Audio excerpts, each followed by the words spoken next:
Olá pessoal, tudo bem? Eu sou o professor André e na aula de hoje eu vou explicar para vocês alguns conceitos fundamentais sobre uma das áreas da física que eu particularmente mais gosto, que é o magnetismo. O magnetismo é um velho conhecido da humanidade. Há muitos séculos atrás, a humanidade já conhece a interação magnética entre alguns minerais, mas foi só no início do século XIX que o magnetismo teve uma explicação satisfatória. Hoje nós sabemos que o magnetismo está diretamente associado à eletricidade. Nessa aula, eu vou explicar para vocês alguns conceitos fundamentais sobre o magnetismo. Vamos lá? Os ímãs que nós utilizamos no dia a dia podem possuir diversos formatos. Eles podem ter formato de barra, ferradura, esfera, entre outros. O que nós sabemos é que existe uma forte interação entre os ímãs e os objetos feitos de aço, sendo que estes são fortemente atraídos pelo ímã. Porém, objetos feitos com metais como alumínio, ouro ou cobre não possuem uma forte interação com o ímã, não sendo atraídos por ele. Na verdade, existem três metais que são fortemente atraídos pelo ímã: o ferro, o níquel e o cobalto, bem como todas as ligas metálicas feitas com esses materiais. Como esses metais são fortemente atraídos pelos ímãs, nós chamamos eles de ferromagnéticos. Os materiais que não possuem uma forte interação magnética são chamados de paramagnéticos e diamagnéticos. E nesse caso, não estamos falando só de metais, mas também de qualquer outro tipo de material.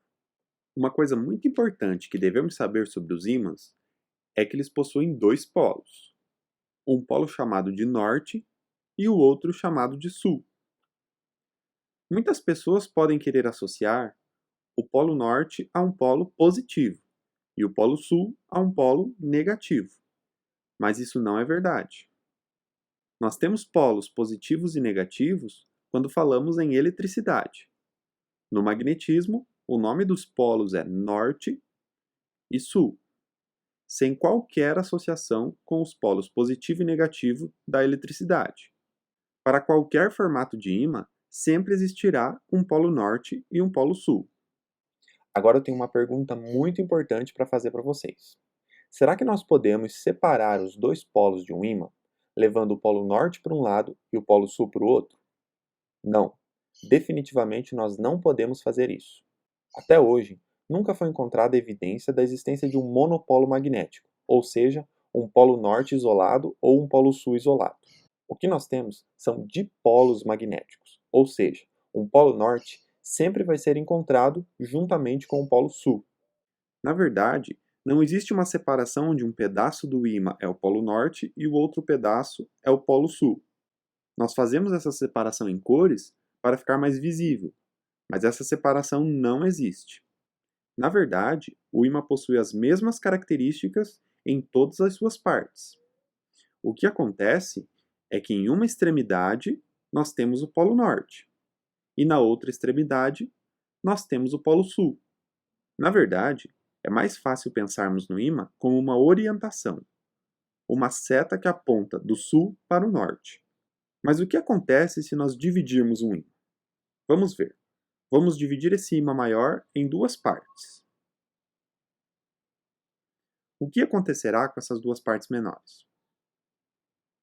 Ela continuará tendo polos norte e sul, mantendo a mesma orientação. Nesse caso, temos dois ímãs menores com a mesma orientação do ímã maior. E se quebrarmos esses dois pedaços novamente? O que acontecerá com os pedaços menores? Mais uma vez, teremos pequenos ímãs, com polos norte e sul. Perceba que a orientação se mantém. Por esse motivo, é muito interessante entender o ímã como se fosse uma orientação, pois cada vez que quebramos esse ímã, continuamos com a mesma orientação, porém temos ímãs cada vez menores. Mas nós sabemos que os ímãs não interagem somente com objetos de aço ou qualquer outro material ferromagnético. Os ímãs também têm uma interação entre si. Vamos ver como ocorre essa interação agora. As interações entre dois ímãs podem ser de duas formas. Pode ocorrer uma atração, quando os ímãs têm a tendência em se aproximar, ou uma repulsão, quando os ímãs têm a tendência em se afastar. Sempre que nós tivermos polos iguais interagindo, polo norte interagindo com o polo norte, ou polo sul interagindo com o polo sul, nós teremos uma repulsão, forças que vão fazer os ímãs se afastarem. Porém, quando tivermos polos opostos interagindo, norte e sul, haverá uma força de atração, fazendo com que os ímãs se aproximem. Assim nós vemos que polos opostos se atraem e polos iguais se repelem. Mas uma coisa deve estar te deixando intrigado. Como que essa interação entre os dois ímãs pode ocorrer mesmo à distância? Elas não precisam de nenhum contato. Eles podem se atrair ou se repelir, mesmo estando a uma certa distância um do outro. Nós explicamos isso falando do campo magnético. Em eletricidade, nós falamos que as cargas elétricas possuem um campo elétrico ao redor delas, e que esse campo será sentido pela outra carga, o que vai gerar a interação. No caso dos ímãs, nós dizemos que eles possuem um campo magnético, que tem um formato um pouco diferente do campo elétrico. O campo magnético de um ímã em barra está sendo representado na figura. Um detalhe muito importante é que essas linhas de campo magnético saem do polo norte e entram novamente no polo sul. Perceba a orientação das linhas de campo próximas ao polo norte. Elas estão saindo do polo norte. Perceba também que elas estão mais concentradas nessa região, indicando que o campo magnético é mais forte próximo aos polos. Na região próxima ao polo sul, as linhas de campo estão entrando no ímã. Dentro do ímã, o campo magnético tem a orientação do sul para o norte, como se ela continuasse as linhas que vêm de fora do ímã. Dessa forma, dizemos que o campo magnético é sempre contínuo, pois ele não tem nem início e nem fim. Na verdade, essas linhas de campo que você vê na região externa ao ímã existem também no interior do ímã. Observe. Elas não terminam nos polos, mas elas continuam na parte interna do ímã, fazendo com que a orientação ali seja de sul para norte. Se colocarmos um ímã em uma região onde há um campo magnético gerado por outro ímã, ele vai se orientar a esse campo, de maneira que seu campo interno terá a mesma orientação do campo gerado pelo ímã. Perceba também que isso é coerente com a interação entre os polos, pois o polo norte do ímã menor está sendo atraído pelo polo sul do ímã maior, enquanto que o polo sul do ímã menor está sendo atraído pelo polo norte do ímã maior. Se trocarmos ele de posição, essa orientação se mantém. Perceba que o campo interno do ímã menor continua se orientando ao campo externo do ímã maior, e o seu polo sul está sendo atraído nesse momento pelo polo norte do ímã grande. E essa orientação sempre se manterá. Se movimentarmos o ímã no campo, ele sempre tenderá a se orientar de acordo com o campo magnético do ímã maior. Você deve conhecer esse objeto, uma bússola.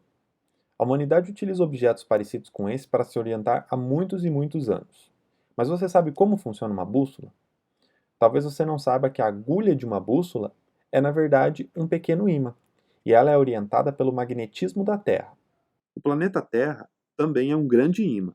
Ele possui um grande campo magnético ao seu redor. Em uma região muito próxima ao norte geográfico, existe um polo sul magnético, enquanto que próximo ao sul geográfico, existe um polo norte magnético. Os polos magnéticos da Terra têm uma orientação inversa aos seus polos geográficos. Esses polos magnéticos da Terra fazem com que a Terra seja um grande ímã, e é por conta deles que as bússolas funcionam. Se uma pessoa estiver no Brasil se orientando por meio de uma bússola, ela vai notar que a extremidade norte da agulha da bússola vai apontar para o norte geográfico, onde existe um polo sul magnético. Isso é coerente com a interação entre os polos magnéticos. O polo norte deve ser atraído pelo polo sul. A outra extremidade da agulha da bússola vai apontar para o sul geográfico, onde existe um polo norte magnético. Na verdade, o norte geográfico e o polo sul magnético não estão no mesmo local. Assim como o sul geográfico e o polo norte magnético também não estão na mesma posição. Existe uma inclinação entre o eixo de rotação da Terra, que determina o norte e o sul geográficos, e o eixo que liga o polo sul ao polo norte magnético. Essa inclinação é chamada de declinação magnética. Em regiões do planeta Terra mais próximas à linha do Equador, como por exemplo o Brasil, a declinação magnética pode não fazer muita diferença na hora de se orientar com uma bússola. Agora, se você estiver próximo ao Polo Norte, a declinação magnética pode fazer toda a diferença. Inclusive, ela pode estar apontando para o lado oposto do verdadeiro norte geográfico. Uma coisa muito importante que você deve lembrar é que se você colocar um ímã em uma região onde exista um campo magnético, gerado por dois ímãs grandes, por exemplo, como mostrado na figura, ele sempre vai tender a se alinhar a esse campo magnético. Perceba que o norte do ímã pequeno está sendo atraído pelo polo sul do ímã grande, enquanto que o sul do ímã pequeno está sendo atraído pelo polo norte do ímã grande. Mas observe os campos. Os ímãs grandes geraram um campo nessa região, e o ímã menor se alinha a esse campo. O seu campo interno sempre estará alinhado ao campo em que está inserido. Esse conceito é muito importante em várias situações. Nunca se esqueça dele. Bom, pessoal, eu espero que com essa aula você tenha entendido os conceitos fundamentais do magnetismo. Mas perceba que eu ainda não expliquei o que gera o campo magnético, ou o que faz com que determinados materiais tenham a propriedade de interagir com campos magnéticos. Esses são assuntos para as próximas aulas. Mas se você ficou curioso, pesquise um pouco, pois magnetismo é muito interessante. Bons estudos e até a próxima! Se você gostou do vídeo, não se esqueça de se inscrever no nosso canal